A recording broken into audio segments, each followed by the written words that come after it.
Thomas Parish.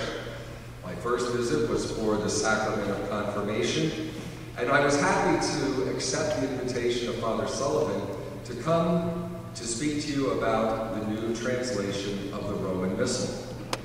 And great to be here also to pray Vespers together, the evening prayer of the Church on this solemnity of Christ the King. It's always great to pray the Liturgy of the Hours together in community.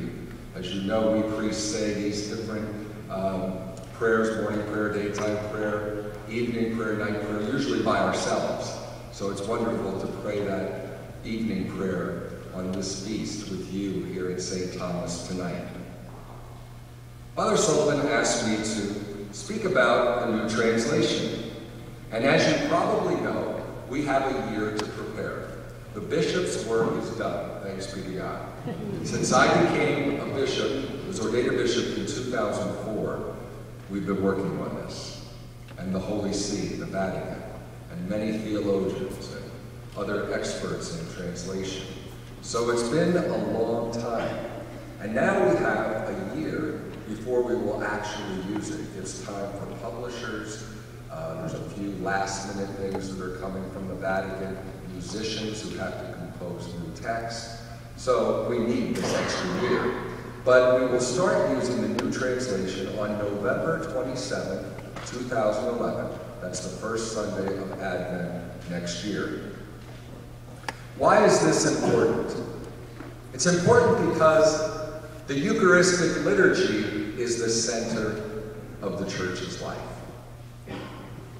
So the translation of the Mass is vitally important for the life of the Church and for our own spiritual lives. You know, 40 years have passed since the English translation of the Roman Missal after the Second Vatican Council, when the liturgy was translated into the vernacular. So we've had 40 years of experience. And I kind of remember in the 1960s, although I was pretty young, I was in grade school, but I remember some of those interim translations. And some of you who are my age or older probably have better recollection, and I think some who are older probably remember the Latin Mass. For me, maybe I remember that just a little early on. But that was a big challenge for the Church, because the official language of the Church, as you know, is Latin, and the Roman Missal is in Latin. And when the Church decided at the Second Vatican Council to have translations into the vernacular, it happened rather quickly. And here we are 40 years later, and there's been a lot of reflection these past 40 years. Theological reflection, spiritual reflection, scholars studying the text, and we have come to acknowledge the need for a better English translation. Pope John Paul II in particular saw a great need for this, because as you know, John Paul celebrated Masses in English all over the world, including here in the United States. The need for a better translation became very evident to me when I was a student in Rome. Not only listening to the Latin Mass, but also as I prayed the Mass in Italian, celebrating Mass in Italian, and also in Spanish, I started to notice there were significant differences between when I celebrate Mass in Spanish, for example, I do it now in our diocese, and then I celebrate Mass in English, why are we saying things differently? And then I say, okay, I'll go back to the Latin text and find out that the English text isn't a very literal translation of the Latin. And Pope John Paul gave us a means to reclaim the theological richness of the words of the Mass when he, through the Congregation for Divine Worship in Rome, issued an instruction back in 2001. It's called Liturgia Authentica, Authentic Liturgy. And that document gave us new norms for translation. Well, let me go back 40 years ago. 40 years, the norms that were followed allowed a lot of freedom in the way texts were translated from Latin to the vernacular languages. They used a principle called dynamic equivalence, which means it didn't have to be a literal translation. As a matter of fact, a lot of things could be paraphrased. And at that time, in the 1960s, early 70s, that was kind of the principles that were used. Unfortunately, after 40 years, we've come to realize that some of the theological richness of the church's liturgical text was lost. And listening or experiencing Mass celebrated in Latin or in one of the other modern languages, many came to realize that the English translation was somewhat deficient. So the new norms for translation, given by John Paul in 2001, said that we had to be closer to the Latin, not only having a more literal translation of the words of the Mass, but also even the style and structure of the prayers. And you're going to notice this. It's not going to be something that you hardly notice. You'll notice it. The language is more formal. Now, we have a year, so you're going to see it, but you'll have an opportunity during this coming year to study the text, to read them.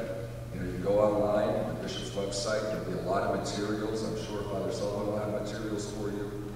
You're going to notice that there will be better reflection of allusions to the scriptures and the fathers of the church. They've always been there in the Latin text. In the English text, we don't have that. I'll give you a few examples so you know what I'm talking about. Words that are filled with theological meaning are no longer allowed to be paraphrased. I'll give you some examples of that in a minute too.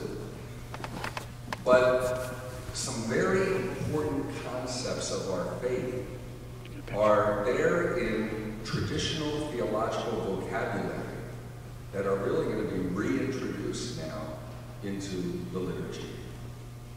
We will draw on the depths of Scripture and the Church's rich tradition. I want to give you some examples. By the way, before I do that, the Missal that's being translated is the third edition of the Roman Missal since Vatican II. The first Missal was promulgated by Pope Paul VI in 1970. That was the definitive text of the Reformed liturgy of the Second Vatican Council. It was then translated, as I said, into different languages for use around the world. There was a second edition in 1975. It didn't have a lot of changes, but there were some changes. And the third edition, which is the one being translated, was promulgated by Pope John Paul II during the Jubilee year, 2000. So here we are 10 years later. We still do not have the English text from the third Missal, but that's what we'll be starting next year. As I said, to aid the process of translation of this third edition of the Roman Missal, we have that document, Liturgiam Authenticam, which calls for the more literal translation from the Latin. There's also some new things in the third edition. There have been new saints canonized. So prayers, masses for some of the new saints are in the third edition of the Missal. Some additional prefaces for Eucharistic prayers, and additional prayers for various needs and intentions. The process of translating liturgical text from the original Latin involves a lot of people, huge work of consultation. The International Commission on English in the Liturgy, we call that group ISIL, the abbreviation, prepares English translations of liturgical text on behalf of the bishops of English-speaking countries. But then they present them to us. So the United States Conference of Catholic Bishops, of which I'm a member, and Episcopal conferences from other English-speaking countries receive draft translations of every text. And as bishops, we study those translations. And then we can give, and we gave, our suggestions or our comments back to ISIL, to the International Commission on English in the Liturgy. And then they do a second draft. Comes back to the bishops again. And then it's submitted to the Vatican for final approval. And the Congregation for Divine Worship in Rome also can make changes, obviously. But then it gets authentically approved. And now we have an approved translation. And we're in the process now of implementing it for next year.